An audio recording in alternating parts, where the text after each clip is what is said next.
podcast é apresentado pelo Tecnoblog.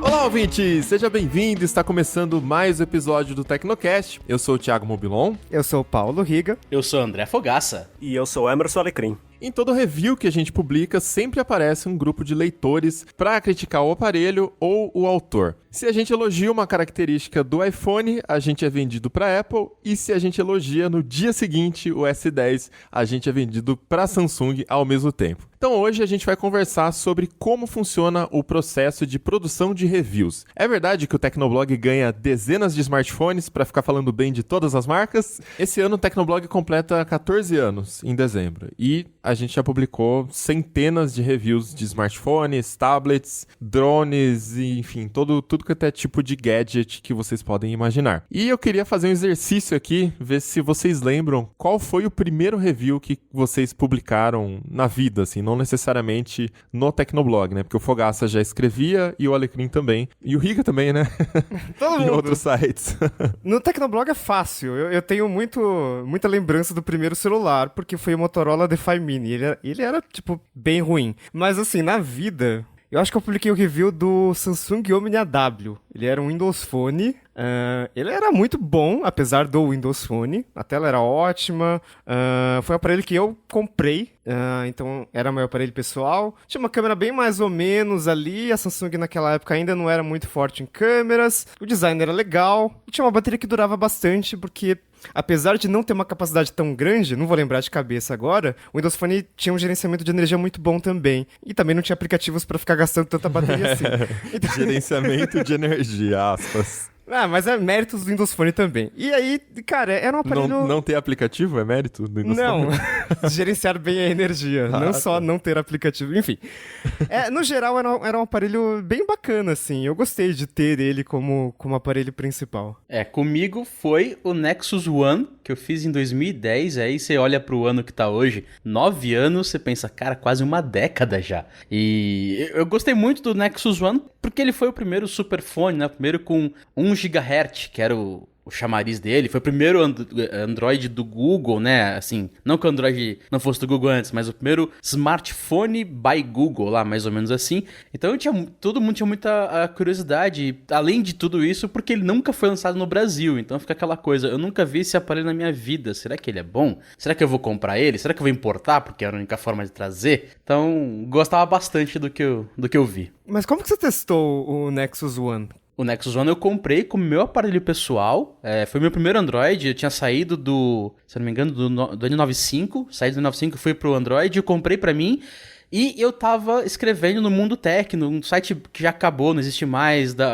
Enfim, eu trabalhava lá, não era remunerado ainda, era meio que um hobby. Eu falei, quer saber? Eu tô com um Android aqui que ninguém tem, eu tô trabalhando aqui no site, vou juntar as duas coisas e vou fazer o review. E foi o que eu fiz. Nossa, horrível assim, super sem conhecimento, super amador, sem nenhum parâmetro, sem nada. Eu fiz do jeito mais simples possível. E era tanto hobby que o vídeo desse review tá no meu canal pessoal e eu deixei o vídeo não listado, que é assim, não é legal que alguém encontre, sabe? Depois manda pra gente. Já procurem aí o canal do Fogaça. Nessa época, pra você ter uma ideia, eu achava que seria legal dividir o review. Eu não sei, é óbvio que isso não funciona mais, mas dividir o review foi assim, agora é o review da parte de música do Nexus One.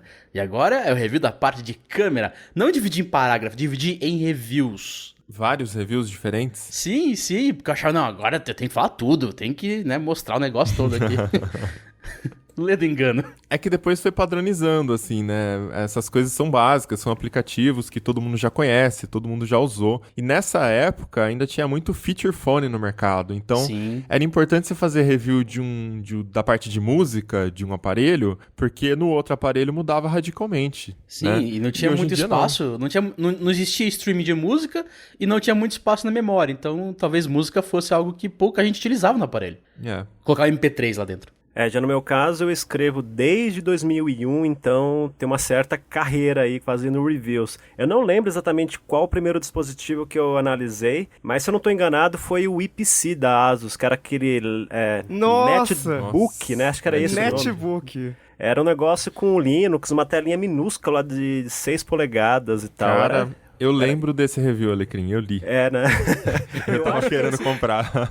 Pois é, cara, e eu acho que esse foi o primeiro, mas depois eu fiz reviews de notebooks e de umas coisas meio bizarras, por exemplo, eu lembro de um review que eu fiz que era de um adaptador pra você transformar um HD convencional em HD externo, sabe? Eram umas coisas que na época não eram muito... Hoje é fácil, né? Você tem uns cases pra HD, você coloca lá e beleza, mas teve uma época que isso não era muito comum. Então eu pegava esses gadgets meio... esses aparelhinhos meio... essas coisas duvidosas que vinham da China, né? Você comprou no dia Extreme, né? Exatamente, cara. Era. Você comprava um negócio tipo 10 por $1, assim, sabe? E chegava em um mês. Saudades. Então, e chegava em um mês, cara, quando demorava, assim. Era bem legal essa época. E aí o primeiro... Mas você já tinha comprado no dia Extreme mesmo. Achei que fosse uma Santa Ifigênia da vida. Não, porque foi na época que começou a ter moda de importação de produto chinês, né? Na época não tinha, acho que nem Curitiba, sabe? Pra fazer aquelas paradas dos Correios. O negócio ia direto pra São Paulo, que é onde eu moro e tal. Mas aqui no Tecnoblog, o primeiro review que eu fiz foi o do Latitude 10, que é um tablet com Windows 8 da Dell, né? E na época eu gostei bastante porque foi a primeira experiência com tablet com Windows. Aqui no Tecnoblog eu faço com muita frequência review de celulares, né? De smartphones. E o primeiro que eu fiz foi o do Galaxy Note 3. Tinha uma interface bem diferente e tal. Era um aparelho que não... Era um aparelho legal, mas não tinha essa pegada de sofisticação que a linha tem hoje, né? Eu lembro, inclusive, que ele tinha uma tela que na época era bem grande, de 5,7 polegadas, né? Era uma coisa gigantesca na época. Foi um review bem legal de fazer também. Eu não lembro exatamente qual foi o primeiro aparelho que eu testei, mas o primeiro celular, eu acho que foi o LG Vilt. Foi uma campanha que teve em 2008 do lançamento do aparelho, e eles deram um aparelho para cada blogueiro que estava lá na campanha, né, na ação. E aí depois eu publiquei um review mesmo, porque eu chamo de review porque foi estruturadinho, né, analisando cada detalhe do aparelho e tal. E eu fiz um vídeo review também desse aparelho, esse vídeo bombou para os padrões da época, né, de 2008. Mas o que eu tinha costume de fazer bastante na época era isso que o Fogaça falou, de comprar um aparelho e depois publicar um texto, assim, impressões, sabe? Uma impressão geral, assim, gostei disso, não gostei daquilo, acho que era muito ruim nisso. Mas esse negócio de bombar, você sabia que tá no top 10, é o 6º vídeo mais assistido no canal do Tecnoblog? É o review do Sony Ericsson Xperia X10 Mini, que foi você que fez, inclusive. Sim. E tá lá, teve 240 mil views, foi... esse aparelho, eu não sei, acho que é porque era um aparelho barato. E ele era diferente, né? Não era um... Como a tela era tão pequena, era tipo 2,x polegadas. Ele não rodava aquele Android completo, né? Tinha várias modificações ali pra conseguir caber tudo. Sim, todo modificado. E foi nessa época mesmo, inclusive, que a gente começou a ter alguns dilemas, assim, sobre teste de aparelho, né? Assim, até então, testar aparelho era tipo o que o Fogaça citou, que é você compra um produto e você publica uma análise. Para quem não trabalhava em uma exame, sei lá, uma Galileu da vida, uma Info, né? Você tinha que comprar o aparelho para testar, porque as assessorias não se comunicavam diretamente com blogueiros, e o que chegava para blogueiro era às vezes por campanha, como foi o caso do LG Vilt que eu testei. Então a gente não tinha muita experiência de receber aparelhos todas as semanas e de estruturar um review e tal, né? E foi nessa época do Xperia X10 Mini que começou a brotar muito aparelho para teste. Foi logo quando a gente se mudou para São Paulo, né? Quando eu, Tazo, Rafa, a gente montou a Tecno House, que eles brincavam, né? Que era o nosso escritório e nossa casa. E a gente começou a receber bastante aparelho para teste lá. E começou a surgir esse dilema de como a gente analisava um aparelho. Ainda não estava muito claro essa divisão de aparelho de entrada, aparelho top de linha, né? Assim, a gente sabia, mas não era tão bem definido como é hoje, né? As linhas não eram tão bem definidas. Eu lembro que lá para 2013, 2012, foi no ano que eu entrei, a gente tava testando uns aparelhos ali e tinha uma discussão de o que é top de linha, o que é intermediário. A gente tentava bolar uns critérios do tipo, a partir de R$1.000 é X. Mas daí começaram a surgir uns aparelhos muito caros, outros aparelhos muito baratos, ou então, sei lá, Aí era chegou o aparelho... Moto G. Ou às vezes chegava um aparelho que era caro demais pelo preço, então ele era básico, mas ele só era caro, então, né? E aí tinha um dos critérios mais legais que a gente, né, pensou e com certeza não deu certo, foi, a gente vê a velocidade do processador, né? Lógico. Se ele é um dual core de 1 GHz, ele é melhor que um single core de 1 GHz. Então pronto. Mas lógico que não funcionou. Enfim, até hoje é meio nebuloso esse negócio, né? Eu não acho que hoje tá mais claro, porque as próprias marcas já posicionam o aparelho no lançamento. Exceto a Motorola, às vezes quando lança 5 Moto G7 aí, você tem que ficar adivinhando qual é qual, né? Mas acho que tá um pouco mais claro. A gente sabe que a linha S da Samsung é topo de linha, o iPhone XS é o topo de linha, é que agora tá chegando os foldables também, que é tipo acima do topo, né? Mas tá um pouquinho mais claro, né?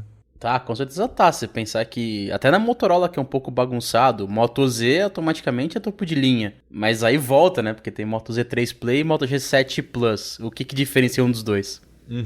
Acho que, na verdade, essa questão de categoria é mais uma formalidade, né? Porque, no final das contas, a gente... Acho que em todos os reviews a gente faz o seguinte, a gente avalia quanto que o produto custa e o que ele entrega. Se tem um produto que ele custa mais, entrega menos do que o concorrente, poxa, aí nós temos um problema, né? Aí esse produto, às vezes você tem que pensar melhor, assim, antes de comprar, não sei, e nem todo produto é pior ou é melhor que o outro em tudo, né? Então, às vezes um celular tem uma câmera que é muito ruim e ele tem um desempenho, um hardware que é muito bom. Se o cara não se importa com câmera, se o cara não tira muitas fotos, tanto faz pra ele, né? Melhor ter um desempenho bom, pagar menos e fechou. E pra outros, a câmera frontal é muito importante, é mais importante que qualquer outra coisa, daí muda os critérios. Então acho que a gente sempre tenta abordar, né, o maior número de pontos possível e tentar pensar por que aquele produto foi feito, né? Porque nenhum produto ele é jogado assim do nada, né? Sim, E eu vejo muita gente nos comentários dizendo, nossa, mas isso aqui não faz sentido. A Motorola, a Sony, a Apple, a Samsung não deviam nem ter lançado isso aqui no mercado. Porque eu compro um Xiaomi por R$1.000 a menos. Exatamente, né? Tipo, meu Pocophone é muito melhor, é mais barato. Pocophone mandou abraços. Exatamente. Mas todo produto sempre tem seu público. E acho que isso vale também na hora de você analisar a câmera do produto. Por exemplo, a câmera, né? Porque antigamente a gente olhava uma característica específica e porque era muito ruim, às vezes o autor se sentia inclinado a falar muito mal. E falou, não, você tem que analisar de acordo com o público-alvo dessa câmera, desse processador, né? Quem que vai comprar isso? Às vezes você vai analisar um smartphone da linha J, é lógico que é sofrível, né? Às vezes é lento, enfim. Mas para a pessoa que vai comprar aquilo, é um aparelho ótimo, é o que ela está precisando. Então, tem esse feeling também. Geralmente tem sempre um ponto que dá para dar de exemplo, é que é em tela, né? Tem muita gente que prefere tela AMOLED, tela LCD, e você tem que meio que encaixar o que ela é perto dos concorrentes. Então, um LCD de baixa qualidade custando a mesma coisa pra alguém que tem AMOLED, você fica, opa, peraí, mas tá estranho isso aqui deveria ter um pouco melhor, mas aí você compensa com outra coisa. Ele é um LCD ruim, mas ele tem uma câmera boa. É a questão e aí você faz uma troca, eu vou trocar uma coisa por outra. Infelizmente, até no topo de linha, até no smartphone mais caro do mundo, sei lá, o dobrável de $2.000, você não vai ter tudo 100%. Eu lembro de um caso bem interessante que é recente, de quando eu fiz o review do Galaxy J8, se eu não estou enganado foi esse modelo. E procurando informações sobre ele, eu achei um review de uma menina que devia ter uns 15, 16 anos no YouTube, e ela estava maravilhada com o aparelho porque pela primeira vez ela tinha um aparelho que conseguia fazer desbloqueio com impressão digital. Até então ela não tinha nenhum smartphone com esse recurso, acho que ela tinha um Moto G de primeira geração, então era um aparelho já bem antigo. E é engraçado porque se eu fosse pegar todos os detalhes técnicos desse aparelho, pro meu padrão de uso, ele seria um aparelho horrível, né? Porque tem um processador mais fraquinho, de repente a câmera deixa a desejar e tal. Mas é o que o Mobilon falou, tem público para isso, né? E no caso, essa menina exemplificou bem esse caso porque ela estava listando todas as vantagens daquele aparelho e muita gente nos comentários concordando falando com ela. Então ela não precisava exatamente do aparelho mais poderoso, ou que tivesse a melhor tela, ou que tivesse mais memória RAM. O foco dela era ter um aparelho mais moderno, né, incluindo o recurso de impressão digital, e que tivesse uma câmera razoável, porque tem a questão de fazer selfies, publicar no Instagram e tudo mais, que isso pesa bastante, né? Então, se você simplesmente falar, esse aparelho é ruim porque ele tem, sei lá, um Snapdragon 450, cara, de repente você tá sendo bem injusto, porque ele pode ser ruim pro seu padrão de uso, mas não é pra outra pessoa. Então você simplesmente faz na análise, no seu review, você coloca, olha, ele é mais limitado e de repente é mais indicado para esse tipo de público, mas não necessariamente ele é ruim por causa disso, né? Então tem que equilibrar as coisas, tem que fazer um jogo de pesagem, né? Inclusive, tem uma curiosidade relacionada a isso que o Alecrim falou. Se você olhar os comentários do nosso YouTube, do nosso canal do YouTube, os aparelhos da linha J, quando o Alecrim analisa, ou os aparelhos mais baratos no geral, eles têm mais comentários positivos do que os aparelhos de topo de linha. E eu acho que entra um pouco a questão de que o topo de linha, quem vai lá comentar, é o nerd que acompanha a gente todos os dias, e ele tem uma exigência, um critério, né, mais exigente, assim, na hora que ele vai ver o review. Então, um exemplo, o iPhone XR que o Fogaça analisou e o pessoal tá putíssimo porque a tela não tem a mesma resolução do XS e tal. E o pessoal ficou muito puto, apesar de ser um aparelho excelente, ser um excelente custo-benefício na linha dos iPhones. Mas que estranho falar isso, né? Nossa, o iPhone tem um custo-benefício bacana. Não, na linha dos iPhones. Então, mas realmente alguém vai nos xingar. Mas se você olhar os comentários de smartphones da linha J, os Moto Gs mais baratos, hoje nem tanto porque tá mais caro, né? Tem muita gente comentando, cara, que tipo, nossa, eu comprei e amei. Às vezes eu abro o aplicativo do YouTube Studio e eu vejo comentário lá, amei, nossa, melhor aparelho que eu já tive. Eu falo, mas qual aparelho que ela tá falando? Eu vou ver, é um J, sabe? Eu falo, hã? Então, eu acho que tem isso também, né, do público, tem a questão das expectativas, né, porque, porra, se você lançou um aparelho por R$8.000, cara, ele tem que ser bom, né, ele tem que, tem que ser tudo perfeito, e né, às vezes não é, né, às vezes tem alguma coisa que a fabricante deixou de lado, todo produto tem alguma coisa, assim, que a fabricante reduziu isso aqui pra não ficar tão absurdamente caro, porque se fizer um produto que é 100% em tudo, ele vai custar R$20.000 e ninguém vai comprar. E daí, tem isso, mas também tem a questão de pessoas que compram o produto e aí depois elas vão ver o review.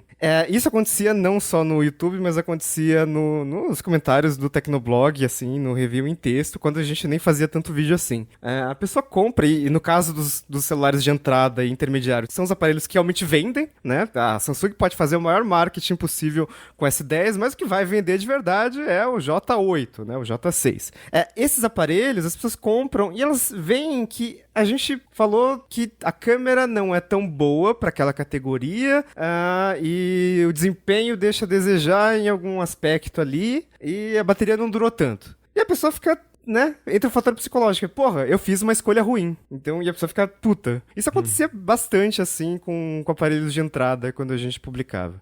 E aí, talvez ela não quer aceitar que ela tenha feito uma escolha ruim e começa a atacar os outros nos comentários. É um pouco de fator psicológico ali, de interpretação, né? Da gente falar que não é tão boa para essa categoria. A pessoa só filtra, não é tão boa, e esquece do resto. Então, dá esse efeito aí. É interessante, eu acho que acontece principalmente no YouTube, por exemplo, você faz uma análise lá e cita 10 coisas positivas do aparelho e 2 negativas. Aí o cara vai falar, nossa, mas ele só falou mal desse aparelho, falou disso, falou daquilo, meteu o pau no aparelho. Cara, eu falei 10 coisas positivas e 2 negativas, mas o cara se prende às coisas negativas, né? Então sempre tem aquela coisa do fator psicológico mesmo. O cara quer que a gente endosse a compra dele como sendo a mais perfeita. Só que todo aparelho, inclusive os mais caros, vão ter pontos positivos e outros negativos, ou pelo menos não tão positivos, né? Sempre vai ter um meio termo ali. E aí você tem que fazer o review para elencar essas coisas, mas não necessariamente está dizendo que o aparelho é ruim. Para um aparelho ser ruim, a ponto da gente criticar, a gente, sei lá, a gente vai ser bem claro quanto a isso, mas isso é incomum de acontecer. A gente sempre cita os pontos negativos e positivos para que a pessoa possa considerar esses fatores e, de repente, isso ajudar na compra dela. Então, ela faz uma comparação, ver se vale a pena ou não. Mas aí também não é questão pessoal, que nem o pessoal fala, né? Não, isso daqui só mete pau na Samsung, é pau mandado da Apple, eles só falam bem da LG, ou só falam bem da Motorola, enfim, né? Sempre tem isso justamente por essa questão psicológica aí.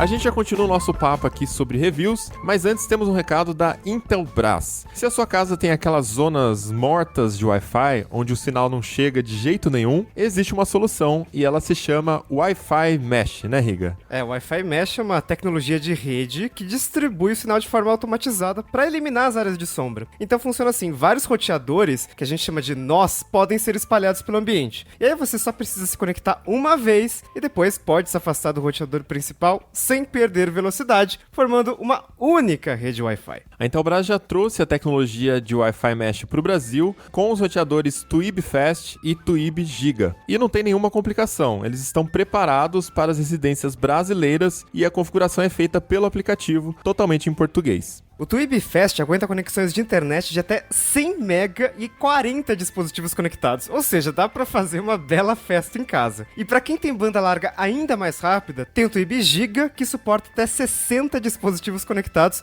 e é ideal para planos acima de 100 MB. E esses roteadores têm vários recursos bacanas, pra quem tem filho em casa, por exemplo, tem o controle parental, você consegue restringir o acesso a determinados sites e até controlar os horários de uso, bloqueando o Wi-Fi quando for fora de hora de comer ou de dormir. E se você recebe muitas visitas na sua casa, dá até para ativar a rede de visitante. Assim, você não precisa compartilhar sua senha de Wi-Fi para todo mundo. E como o Twib é um roteador Wi-Fi Mesh, você pode espalhar um monte dele se você quiser cobrir um ambiente bem grande, mas nem precisa de tudo isso porque o kit básico já vem com 2 unidades que são suficientes para cobrir uma área de até 200 metros quadrados, no caso do Twib Fast, e até 360 metros quadrados no caso do Twib Giga. Então tem que ter uma bela mansão para precisar de mais do que isso. Para conhecer mais sobre os roteadores Wi-Fi Mesh da Intelbras, é só você acessar o link que está na descrição deste Tecnocast.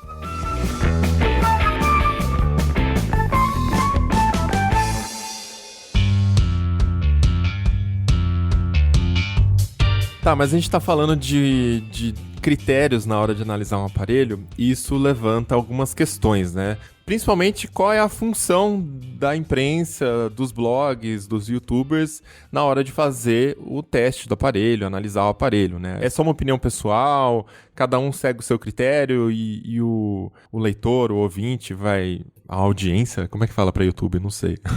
Vai escolher em quem ele confia e tal. Ou vocês acham que tem que ter uma coisa mais criteriosa? Porque assim, rolou uma polêmica recentemente onde um executivo de uma marca taiwanesa fez um workshop fez um evento fechado onde ele juntou ali toda a imprensa brasileira de tecnologia. Era o evento de lançamento dos novos aparelhos da marca, né? E ele colocou todo mundo na mesma sala, o pessoal acho que pensando que, bom, vamos ver os aparelhos, vamos começar a apresentação. E o que ele fez foi literalmente um workshop de como fazer review de aparelhos. E aí ele colocou lá coisas como, vocês precisam medir os nits da tela para falar que o brilho é forte ou não, senão vocês não estão comparando corretamente. Vocês precisam comprar um bagulho para medir a potência de energia da USB para saber se está carregando na potência certa, papapá. E isso para mim soa muito como um teste de metro, né, da Anatel, e não como um review de imprensa. É um teste de especificações para comprovar se a especificação tá certa ou não tá certa, enfim, parece uma coisa assim. E cara, eu acho assim, nos meus reviews, o que eu tento passar é a experiência de uso com aquele produto é boa ou não é? Eu não vou contar quantos pixels, quantos ruídos tem numa câmera, né? Quantos granulados tem numa câmera? Qual é a proporção de ruído, né? Qual que é a proporção de ruído? É de 0,84% ou é de 1,55%? Assim, o resultado como um todo, ele é bom ou ele não é? E isso, claro, eu acho que a gente tem muito... Um dos nossos grandes desafios é não misturar opiniões pessoais com fatos objetivos, né? Então, e tem muita questão do parâmetro de comparação. Eu falei isso no Twitter esses dias, que assim, falta de parâmetro de comparação é um grande problema, porque na época que a gente fazia muito review de celular da Sony, a gente criticava a câmera, com razão, e as pessoas não entendiam por quê, né? Principalmente fã da Sony, mas aí não é questão de não querer entender. Mas as pessoas não entendiam, não fazia sentido, porque a Sony fabrica sensor de câmera pra todo mundo, né? Então, se você tá usando um celular agora, talvez ele tenha um sensor de câmera da Sony. E quando chegava no produto da Sony, tipo, não era bom. Apesar de ser uma câmera de 20,7 megapixels com uma lente G, Sony G e várias outras marcas que a Sony usava. E o resultado final não era bom, né? A gente tinha vários problemas com ruído, a gente tinha principalmente problema com definição, e aí teve numa hora que a Sony resolveu meter o pé ali e colocar mais definição. Daí ficou com aquele efeito sharpening horrível nas fotos. Então, assim, existe uma questão de parâmetro de comparação. Se você... A gente tá gravando numa sexta-feira e eu quero, né, sexta-feira, álcool. Então, eu vou fazer uma comparação aqui. Quê? Se você botar um copo de whisky na minha mesa e você me perguntar a opinião sobre esse whisky, eu posso falar a minha opinião, mas eu não posso falar se ele é melhor ou pior, ou ele é muito bom, ou ele é muito ruim, porque, cara, eu nunca parei pra ficar degustando whisky. Agora, se você colocar umas tacinhas de vinho aqui, o Fogaso já está escrevendo aqui no nosso chat interno. Se você colocar umas taças de vinho aqui, eu vou poder analisar com um pouco mais de propriedade o que é aquele vinho, né? E várias características do vinho. O tanino tá legal, a acidez, o corpo, etc. Porque eu bebi alguns vinhos na minha vida. Inclusive, tem altas histórias sobre isso. Eita! Eu achei que você ia falar que bebeu antes de gravar, já ia interromper essa gravação aqui. Não. Infelizmente não, mas depois eu vou. E com o celular é a mesma coisa, assim. Cara, eu testei tanto o celular que eu tenho um parâmetro de comparação. Então dá pra saber claramente quando uma câmera é boa ou não é. Mas enquanto isso, claro que você tem que ter alguns critérios mais objetivos, né? Você precisa analisar aparelhos anteriores, produtos da mesma categoria e comparar de acordo com os critérios objetivos que você tem ali, se aquilo é realmente bom, se aquilo é ruim.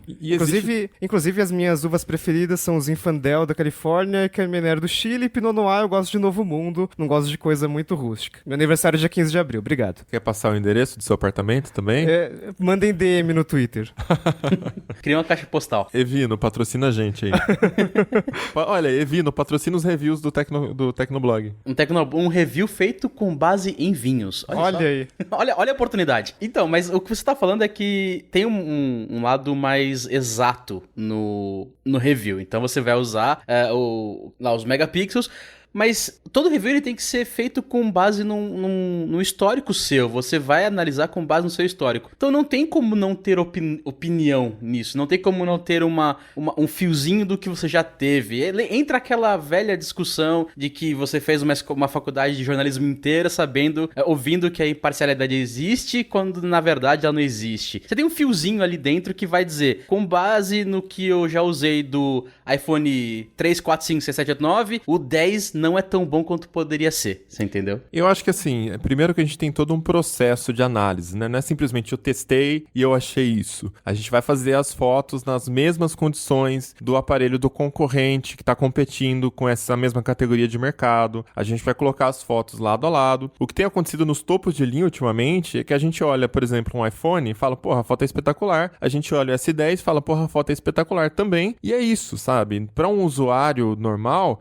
vai do seu gosto. Você gosta de uma foto mais amarelada? Então você vai para Samsung. Você gosta de uma foto um pouquinho mais com tons mais naturais? Então você vai para o iPhone. Nessa última atualização do iPhone, o iPhone também colocou uns filtros na foto de selfie, né? Então a gente avisa isso para o usuário também, para ele saber antes de comprar. Então assim, é a nossa opinião, porque é isso que a nossa audiência espera de um autor, de um blogueiro. Ela quer opinião porque ela confia no Paulo Riga, além de confiar, lógico, em toda a credibilidade de 14 anos de Tecnoblog, né? Ela confia na opinião do Paulo Riga, do Fogaça, do Alecrim, e é por isso que o cara tá lá lendo o seu review. E muitas vezes a gente publica um review e o cara fala, tá esperando você publicar pra eu decidir se eu compro ou não. E muitas vezes o cara fala, então não, ou então sim, né? Vai depender do aparelho. Mas existe um critério, existe um processo na produção do review, no teste de bateria.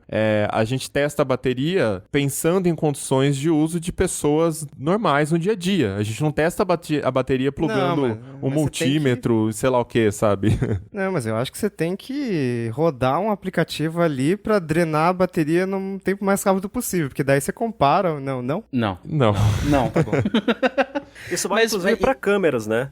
Já teve gente falando assim, não, mas olha, você tem que ir no modo manual, ajustar isso, aquilo. Eu falei, cara, eu acho que 99% das pessoas que tiram foto com celular vai no automático. No Claro, máximo, coloca um filtro aqui, outro ali, não vai além disso. Então você tem que testar nessas condições, né? É pra você não perder o momento, você não vai ficar olhando que o carro tá passando lá, cara, vai logo. E se fosse pra gente seguir exatamente, vamos supor, a gente tá seguindo aqui um decibelímetro, ele fala, tá fazendo X decibéis. Cara, pra isso, você não precisa do Tecnoblog, você entra no GSM Arena, olha lá todas as fichas técnicas, entra no site do fabricante e olha, ele faz X decibelímetro, decibéis. Tem lá na ficha técnica, praticamente todo fabricante diz isso, entra no manual, você entende. Agora, você precisa da opinião da pessoa pra falar, esses tantos decibéis, isso machuca meu ouvido ou não? Entendeu?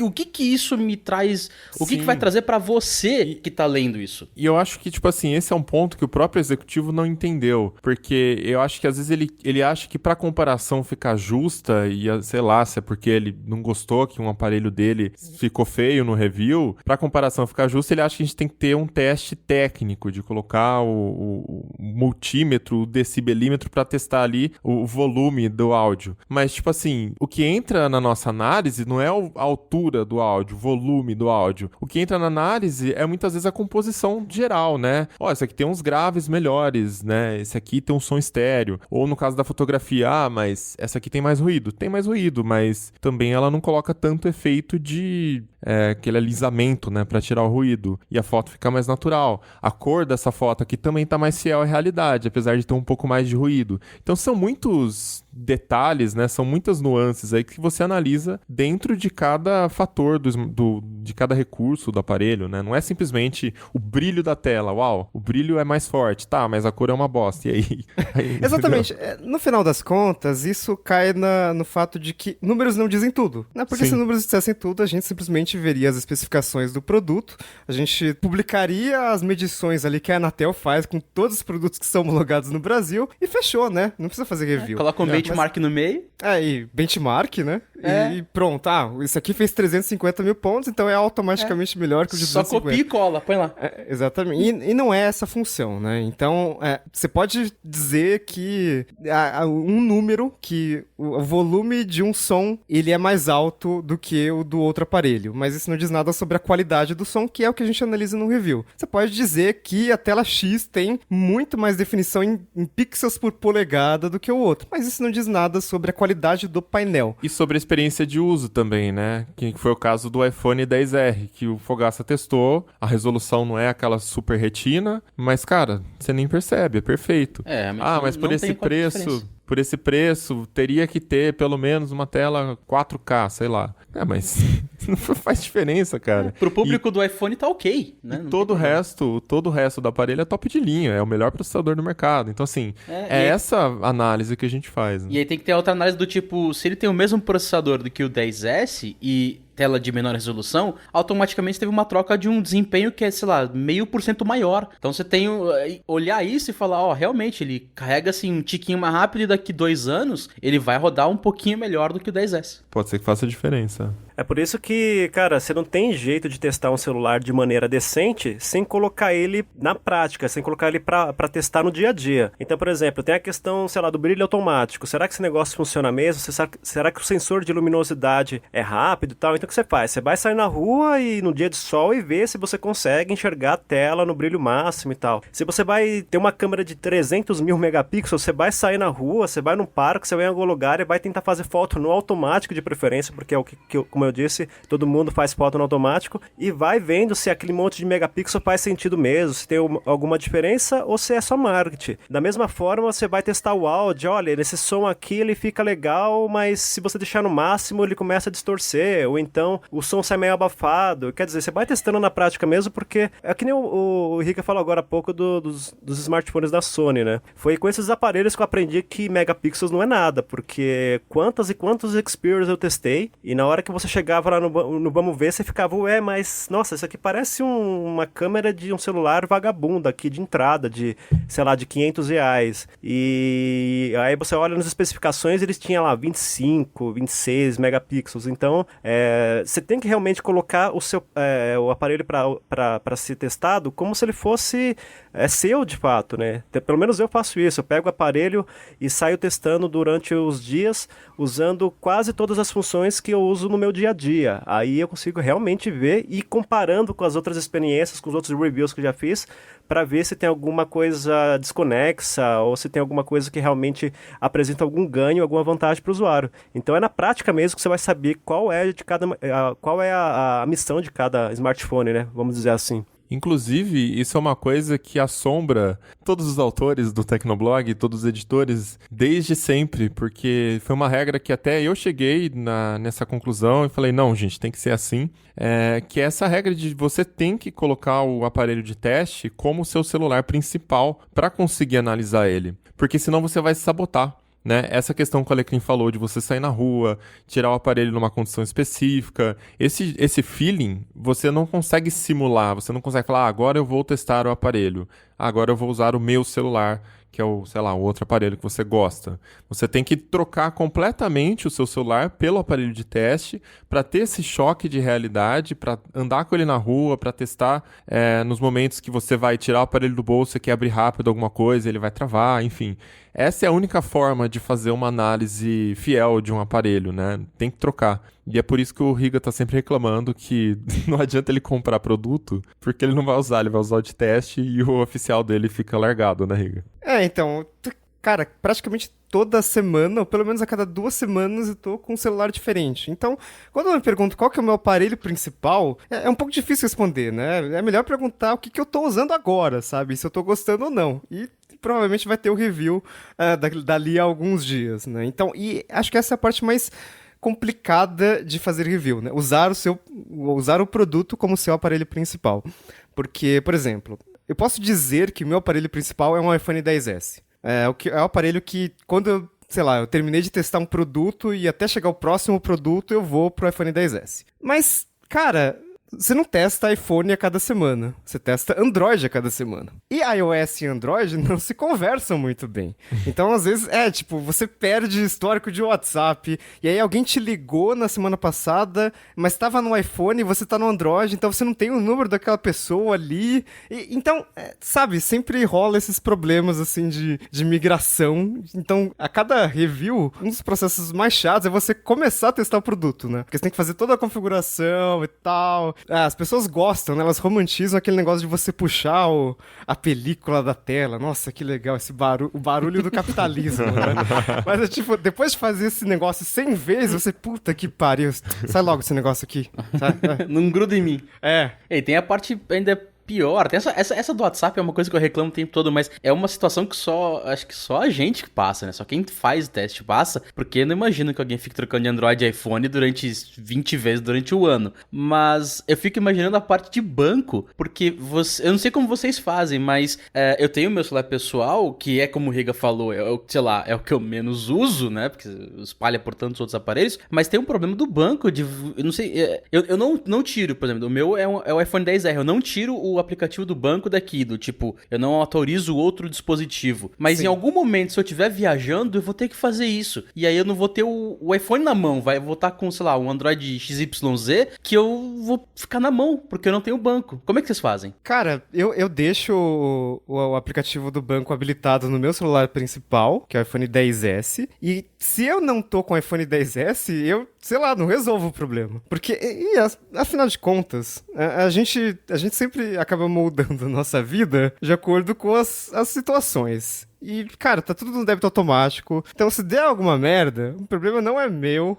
Vocês que se resolvam aí. E, cara, não rola ficar toda semana indo no caixa eletrônico autorizando o aplicativo do banco. Então a gente tenta simplificar as coisas, assim, e às vezes não dá pra... Às vezes a gente passa por alguns problemas, sim. E uma vez, não aconteceu com o banco, mas aconteceu com o WhatsApp. Vocês sabiam que o WhatsApp tem eles têm um limite, que eu não sei exatamente qual é até agora, que se você trocar de aparelho, algumas vezes, num período de X minutos, ele bloqueia a sua conta por horas. E você não consegue mais ativar o WhatsApp. Sim, o que ele bloqueia é enviar aquele SMS de confirmação se o seu número é verdadeiro. Eu já tive esse problema de mudar mais de algumas vezes durante o dia, e por algum motivo eu fiz isso, e faz um tempo onde é que eu fiz isso, e aí ele falou, agora você tem que esperar um dia pra você receber o SMS de confirmação. Foi isso mesmo. Então eu fiquei um dia inteiro com o WhatsApp morto até que eu pudesse. Isso inclui SMS de confirmação e aquela opção de ligação também. Eu já tive tanto problema desse tipo, não só com o WhatsApp, mas, por exemplo, eu tenho uma lista de bloqueios no meu smartphone principal de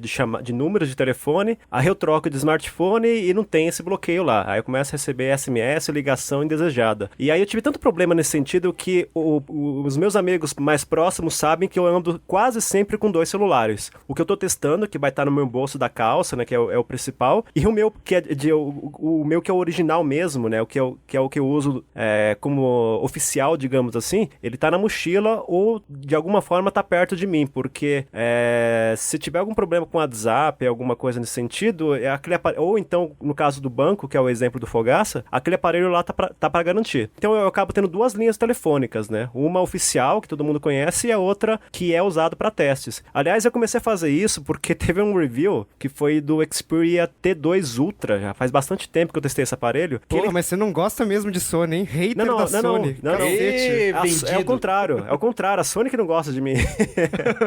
Por isso que eu gosto da Nintendo também, mas esse é outro assunto. Todo mundo gosta. Tá todo mundo se revelando. Todo mundo é nintendista. Mas quando eu testei esse T2 Ultra da Sony, do nada, o meu chip principal, na época eu tinha só um chip, né? Ele queimou meu chip. E eu tava indo, inclusive, no evento de lançamento do Spotify no Brasil, e aí eu fui lá, tirei foto e tudo mais, e de repente fiquei incomunicável. O Henrique desesperado, tentando entrar em contato comigo, porque eu tinha que soltar a matéria, e eu não sabia o que fazer, porque também não tinha Wi-Fi no lugar lá pra conectar, né? Aí o que aconteceu? Ele acabou publicando a notícia do lançamento do Spotify no Brasil, e depois eu fiz um especial dando mais detalhes. Mas era pra ser um post só, e não foi por causa disso. Então, você vai passando por essas experiências assim, aí você pega uns truques, né? Então, no meu caso, eu tô sempre usando o aparelho principal, o aparelho de testes como principal, mas para alguma emergência, para alguma eventualidade, o meu oficial tá na mochila ou em algum lugar perto, de repente, sei lá, no pochete, se eu usasse uma.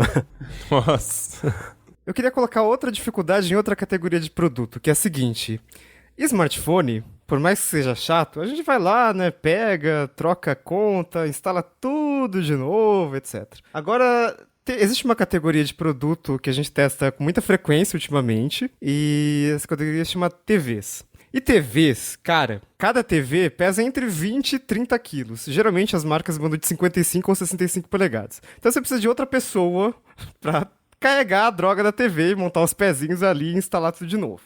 Então aí já entra a primeira dificuldade, né? E a segunda dificuldade é, quando você testa uma TV, depois de testar a TV, você tem que devolver a TV. A gente nunca fica com os produtos, né? A gente quase nunca fica com os produtos. A gente quase sempre devolve e vai para outro veículo testar o mesmo produto. Caixa de TV foi feito para você pegar a TV, tirar a TV, montar a TV, instalar, usar a TV, e a caixa, com aquele monte de isopor e as malditas bolinhas de isopor, você joga fora.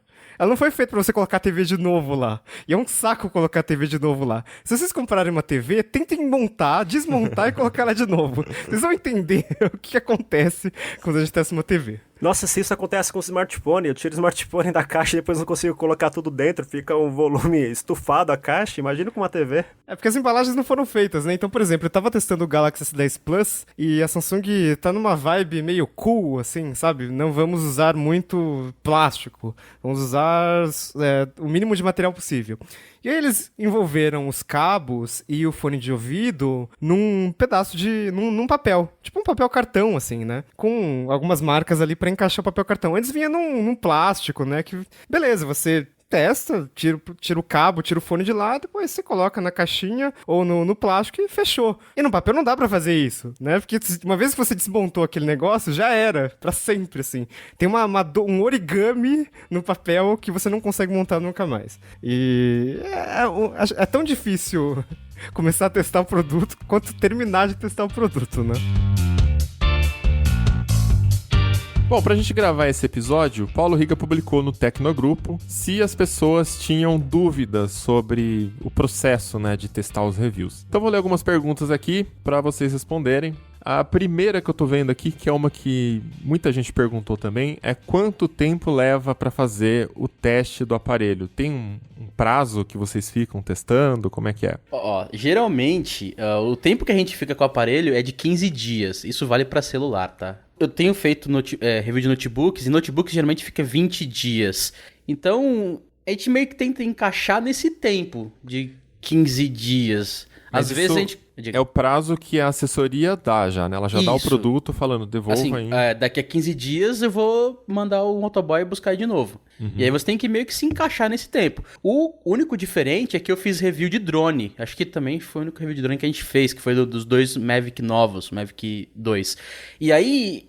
drone, você depende de bom tempo. E a DJI mandou pra gente aqui no Tecnoblog em uma época de chuva. Então eu fiquei quase um mês e meio com o produto, porque todo dia chovia. Como tá praticamente agora. Mas todo dia chovia e eu tinha poucas janelas pra conseguir fazer o teste. Negociava com a assessoria e falava, eu preciso de mais 2 semanas, mais 2 semanas. E ela sabia que é um produto que não é um celular que eu posso fazer aqui no conforto de 4 paredes, que não vai chover, entendeu? Tá, mas isso é a regra para a maioria dos produtos, mas tem alguns produtos que o meu prazo é menor ainda, né? Tipo, topo de linha já aconteceu várias vezes da marca falar, só tem 1 semana porque tem poucas unidades, a gente precisa emprestar para mais jornalistas. Teve isso também, né? Sim, teve o caso recente com o S10 Plus, que a gente publicou o primeiro review no Brasil, e não foi porque a gente, vamos fazer isso aqui logo e tal, mas foi porque a gente realmente tinha um prazo mais curto, né?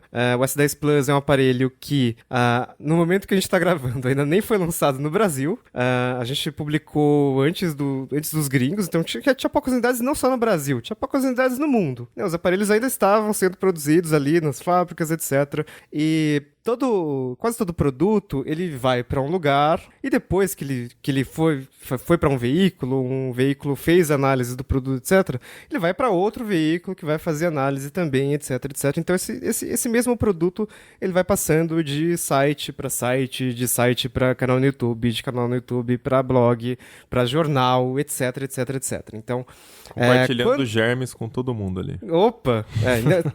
Fone de ouvido intra-auricular é um pouco complicado de você testar, né? Então... E tomara que a pessoa formate o celular antes de devolver, né? Exatamente. Acontece muito com TV. TV, geralmente, muitas vezes, vem com a conta do Netflix logada ali. Então, eu tenho que resetar a TV eu mesmo, porque, né, tem que resetar a TV não é tão padrão assim. E, de fato, tem essa questão do tempo.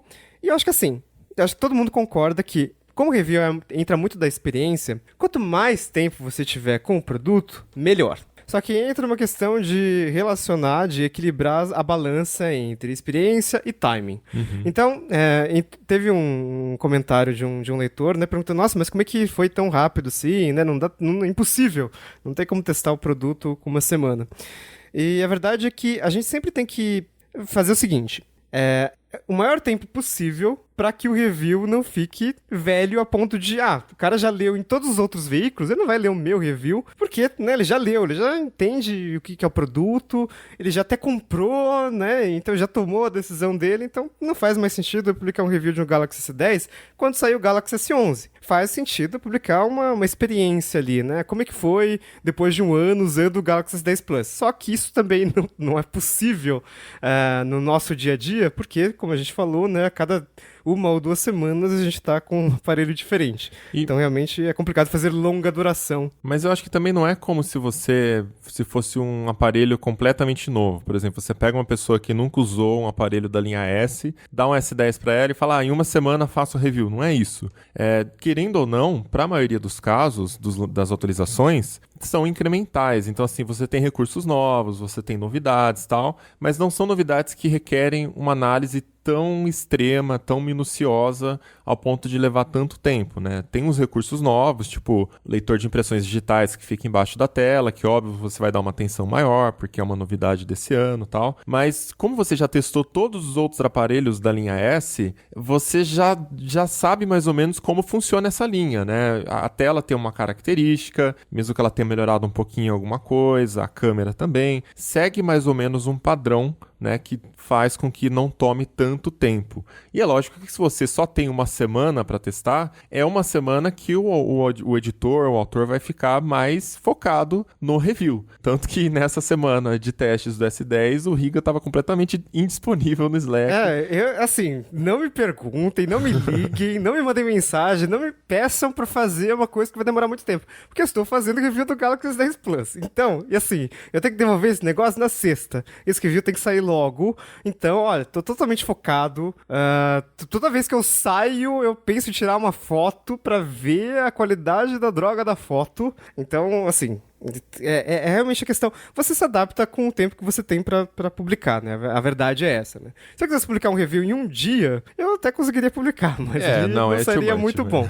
Mas é claro, né? Entra a questão da experiência versus timing. Em notebook, que eu tô fazendo uma quantidade maior de reviews agora recente, isso de experiência de algo prévio conta é ainda mais presente, porque um notebook da empresa A ou notebook da empresa B, os dois com Core i7 e uma GTX 1060, tem basicamente, é tudo idêntico, só vai mudar assim, um programinha a mais. Então, e o segundo notebook que eu vou testar, que tem quase tudo do primeiro, o tempo de teste dele, ele pode ser bem menor, porque é igual. É igual. A não ser que a empresa faça uma cagada gigantesca e destrua totalmente o desempenho, por algum motivo, é igual. Não vai ter diferença. Vários leitores perguntaram também, atrelado já essa questão que a gente está dando, né, se a gente devolve os aparelhos. Então já ficou claro que sim, a gente tem prazo para testar os produtos e depois desse prazo a gente tem que retornar o produto para assessoria, geralmente, que cuida da marca, né? Mas tem alguns casos, tem um caso principal aqui no Brasil, que é o caso da Apple, que a Apple não tem essa política de aparelho para teste. Toda a unidade que ela manda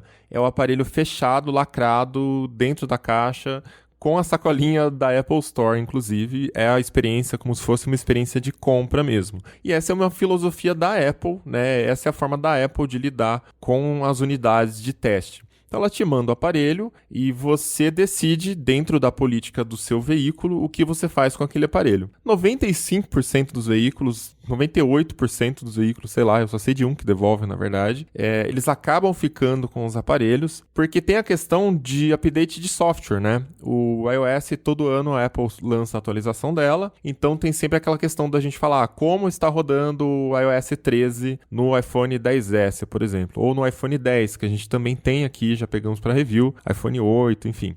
Então essa é uma parte que a Apple se preocupa e ela quer que você fique com o aparelho também para testar esses updates. E no Tecnoblog a gente aproveita que a gente fica com os aparelhos da Apple e a gente acaba distribuindo os dispositivos para os membros da equipe testarem também, porque é uma coisa ruim você trabalhar com tecnologia e você só poder uma pessoa testar aquele aparelho, né? Por exemplo, chega o S10, o Riga que testa a linha S da Samsung. E só o Riga sabe como é na prática, porque foi ele que testou o aparelho. E no caso da Apple, não, a gente consegue distribuir o aparelho e fazer aquela rotação entre a equipe. Todo mundo vai conseguir ter essa experiência e essa experiência agrega bastante na hora que a gente vai fazer um debate aqui no Tecnocast, na hora que a gente vai escrever uma matéria sobre o produto, né? Então é um ponto positivo também para o formato da Apple. É lógico que essa é a filosofia do Tecnoblog, essa é a forma que a gente lida e a gente sabe que a maioria das empresas não seguem essa mesma filosofia da Apple de dar o aparelho, porque isso gera distorções na hora dos reviews, né? Então se você pegar uma pessoa inexperiente,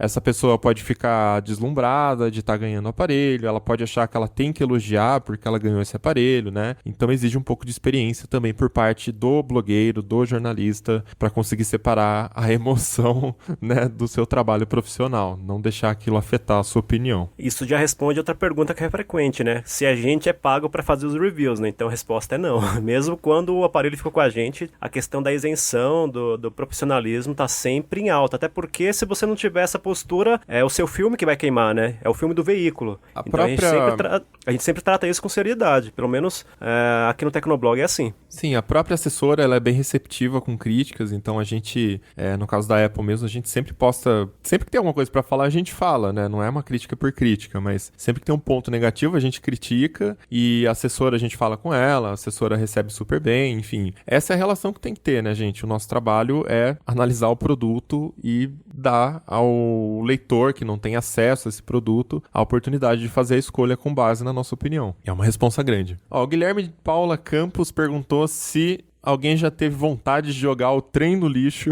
de tão ruim que é. Alguém já teve? Digamos assim que eu já tive. E pra variar com a Sony, né? Quando ela lançou... Puta merda, hein? De novo, cara. Fala mal, sei lá, da Motorola, da Samsung, só Sony tá chato já. Mas é eles que tem alguma coisa contra mim, não é eu, cara. Eu sou bonzinho pra caramba. Não, mas falando sério, quando eu tava testando o Xperia Z3 Plus, que na época era um top de linha, né, da Sony, ele tinha o Snapdragon 810, que era um processador bem esquentadinho, né? E eu lembro que eu tava fazendo teste de câmera no Parque da Água Branca, aqui em São Paulo, e era um dia de calor forte, acho que tava uns 30 graus pra mais, em sombra, assim, tava bem calor nesse dia. E eu não conseguia fazer direito o teste, porque eu tirava 2, 3 fotos, e aí aparecia um erro de câmera, dizendo que se eu continuasse, o aparelho ia superaquecer. Então eu tirava 3 fotos e depois parava, depois 3 fotos, cara, um teste de câmera que eu demoraria, sei lá, meia hora, 1 hora no máximo pra fazer, eu demorei quase o triplo por causa disso, então eu fiquei muito puto da vida. E aí, quando eu já tava quase finalizando esse review, essa análise, na época a Sony promovia esse aparelho e outros da linha Xperia como sendo resistente à água. Então o que eu fiz? Eu fui em casa, né? Não, nessa época do Z3 Plus, a Sony falava a prova d'água, depois que eles mudaram. Exato. Inclusive, eles foram processados mais tarde por causa disso, né? E depois, não só aqui no Brasil não, foi lá fora, mas aí eles acabaram tirando de todo o marketing essa afirmação. Mas eu coloquei esse aparelho debaixo da tomada, da torneira, liguei lá, abri a torneira e fui tirar foto. De repente o aparelho piscou, aí depois ele ligou e desligou de novo. Aí tem um jeito fácil de descobrir se entrou água dentro, né? Que pelo menos nos aparelhos da Sony, acho que a Apple também é assim, acho que várias marcas, na verdade. Se você abrir a gaveta ali dos chips e se tiver um botãozinho vermelho ali em evidência, é porque deu merda. E nesse dia deu merda. E era um aparelho que era pra ser selado e de alguma forma entrou água, né? E eu fechei tudo direitinho e tal. E foi um problema de falha de construção, acredito eu, porque quando eu reportei isso pro pessoal da assessoria da Sony, em menos de 2 horas já tava com outro aparelho nas mãos. Aí eu tive até que refazer alguns testes, inclusive de bateria, pra saber se a performance era a mesma, né? Infelizmente era só um problema mesmo de vedação e tal. E aí também responde outra questão, né? Que já me perguntaram se você quebrar o aparelho, acontecer algum acidente, ou você for roubado, se você tem que pagar. Geralmente não, né? Eu, pelo menos, sempre que tiver algum problema nesse sentido de quebrar acidentalmente o aparelho, ou então roubar, aí simplesmente você entra em contato com a assessoria de imprensa, reporta o que tá acontecendo e geralmente eles mandam um novo, mas você não precisa pagar de novo. Pelo menos comigo nunca aconteceu isso. Eu já tive uma unidade do Nokia i71 que eu derrubei no bueiro. Nossa senhora. Fui descer do táxi, tava conversando com o Cardoso, que tava no táxi atrás do meu, a gente tava 2 táxis lotados, né, e eu guiando a galera que a gente tava levando o pessoal numa padoca lá pra comer e tal, um grupo de blogueiros. E aí a hora que eu fui descer do táxi tava chovendo e eu esqueci o celular na minha perna. A hora que eu levantei, ele caiu e entrou dentro de um bueiro cheio de água, já era. Mas se fosse Apple, você não deixava cair. Ó, tem uma pergunta do Marcos Santos aqui que é importante. Ele pergunta se é difícil fazer review de um produto patrocinado. Então, é importante dizer que a gente não faz review patrocinado. Essa é uma regra nossa do Tecnoblog. Pra gente não tem condições de caber no mesmo espaço um anúncio e uma opinião. né? Assim, não em forma de texto, né? Então, o que a gente topa fazer é um hands-on, por exemplo. Ó, este é o produto X, tá vendo? Ele tirando da caixa, a fabricante fala que ele tem tal coisa, que ele tem tal coisa, que ele tem tal coisa. É isso, a gente não opina, a gente não fala que é análise, a gente deixa bem claro que é uma matéria patrocinada, uma exposição em vídeo, no Tecnocast patrocinado, mas se a gente não tiver testado, a gente não dá opinião e, principalmente, a gente não vende review patrocinado, não tem essa opção. A nossa regra é simples, se é patrocinado não é review, É. porque review é a sua opinião, não é a opinião da marca. Se é patrocinado é a opinião da marca, então, né, fecha aí. E coisas patrocinadas, pra quem não conhece, o texto que a gente produz, ele vai pro cliente, que é quem pagou, e ele aprova. Então, como é que você vai fazer um review elencando os pontos negativos e o cliente que pagou vai aceitar Pois aquilo? é. Então não encaixa. Não tem como, ele não... Geralmente é muito difícil o cliente aceitar uma coisa opinativa porque a gente vai acabar falando mal. E também é muito difícil surgir um review, um pedido de review patrocinado de um produto que é muito bom, que é top de linha. Eu, por exemplo... Há 3 anos tinha uma marca chinesa tentando entrar no Brasil Eita! com um aparelho top de linha e tal. Não é a queridinha de todo mundo aí. Não é do coelhinho? Acho que não. Com um aparelho top de linha e com um dispositivo que era tipo um tecladinho de LED, laser. E tipo um Chromecast da vida deles, que era uma porcaria e tal. E o executivo, os caras estavam com grana. O executivo foi levar o smartphone, foi trazer o smartphone pra mim até aqui em Americana. Ele veio de carro, porque o lançamento ia ser na segunda ou na terça, e eles queriam que a gente fizesse vídeo, texto, não sei do que lá, um monte de coisa. Os caras foram tão insistentes que eu falei, tá bom, então vamos tentar fazer, né? E eles falaram que não, a gente quer a sua opinião, você pode falar o que você quiser, a gente não vai aprovar, não vai fazer nada. Então beleza, então vamos tentar fazer. O cara me trouxe o aparelho, ele fez questão de trazer pra ele me mostrar, me explicar, fazer a propaganda dele ali. Eu fiz alguns testes e ia ser uma coisa mais rasa. Mas na hora que eu comecei a testar o produto, depois que ele saiu, eu vi que, tipo, tinha muitos defeitos, os gadgets não funcionavam, era uma porcaria. E na mesma hora eu liguei pra nossa agência, que faz a representação comercial do Tecnoblog, e falei, olha, desculpa, não vai rolar. A menina tava, tipo, no bar, na balada, sei lá. Ela, tá bom, Mobilon, tudo bem. Pode deixar que eu falo com o cliente. E aí, Uma coisa do tipo, cancelaram. não dá nem pra fazer um negócio factual, né? Porque o negócio simplesmente não cumpre o mínimo do que a marca prometeu, né? Então, realmente é uma questão bem difícil. E a gente já recusou várias campanhas, não tem problema nenhum. Vai entrar menos dinheiro, mas, pô, a credibilidade é importante pra gente conseguir campanhas boas, né? É importante também deixar claro que sempre que tem o conteúdo patrocinado, ele é identificado como tal, né? Vira e mexe, aparece alguém falando, não, esse post é pago, não sei o quê. Aqui não tem isso. Se é post pago, se tem algum tipo de patrocínio, fica claro no post, né? A gente não trabalha de maneira desonesta. Mas na verdade a gente é patrocinado pela Samsung, pela Apple, pela Motorola. Por todos ao mesmo tempo. Isso significa que a gente ganha muito dinheiro. Olha, Depende da semana, assim. Por exemplo, essa semana eu tô recebendo dinheiro da Samsung, mas semana que vem é da Apple. Então, tá tudo bem, né? O que interessa é receber dinheiro. É engraçado porque, assim, eu queria muito receber dinheiro, né? Porque, pô, o pessoal já reclama mesmo, né? Já fala, o pessoal esse cara é vendido da Samsung, a semana que vem esse cara é vendido da Apple. Que, pô, né? Era melhor ganhar dinheiro, né? Ser xingado e ganhar dinheiro. Numa época dessa, eu estaria morando numa mansão no Morumbi. Mas infelizmente isso não acontece, tá?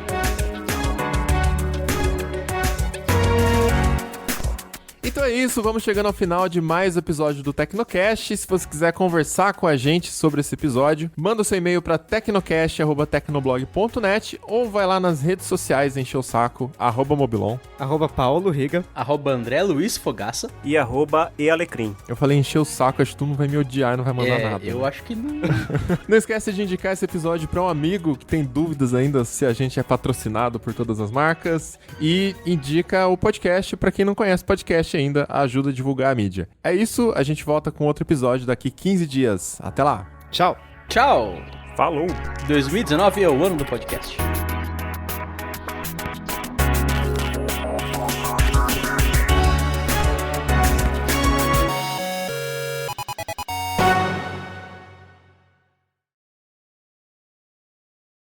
Caralho, eu tô lendo um post que o Schwarzenegger fez no Instagram, que ele tomava banho, eles pegavam, tinha um recipiente, assim, um galão que eles pegavam água do poço, trazia pra dentro de casa e era uma pia com uma bacia, e aí todo mundo da família tomava banho com a mesma água. Primeiro o pai dele, depois a mãe, depois o irmão e ele por último. E... Nossa, esse podcast tá chato pra caralho.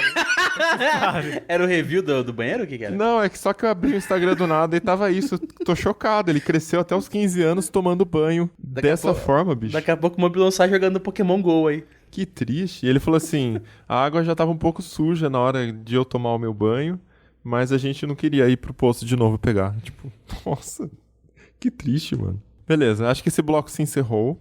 A gente falou bastante coisa. E vocês estão aí? Sim. Tô chorando aqui, porra. Não, eu tô no Instagram. Eu tô mutando aqui pra, não, pra risada nem muito longe. Eu só tirei 1 minuto. Tô nas lágrimas aqui, cara. O banho na caneca, cara. Pô, que triste, velho. Gravando.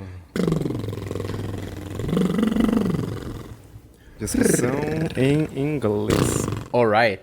Todo Vamos lá? mundo brincando de caminhãozinho. Essa é a motoquinha, na verdade. Começou. É, você faz a motinha. pra aquecer. A motinha? A motinha? A motinha? Tem a motinha e tem a campainha. É, não Isso é o Keep entendeu. chorando. Isso é o Keep chorando. Olá, ouvinte! Seja bem-vindo! Está começando mais um episódio do Tecnocast.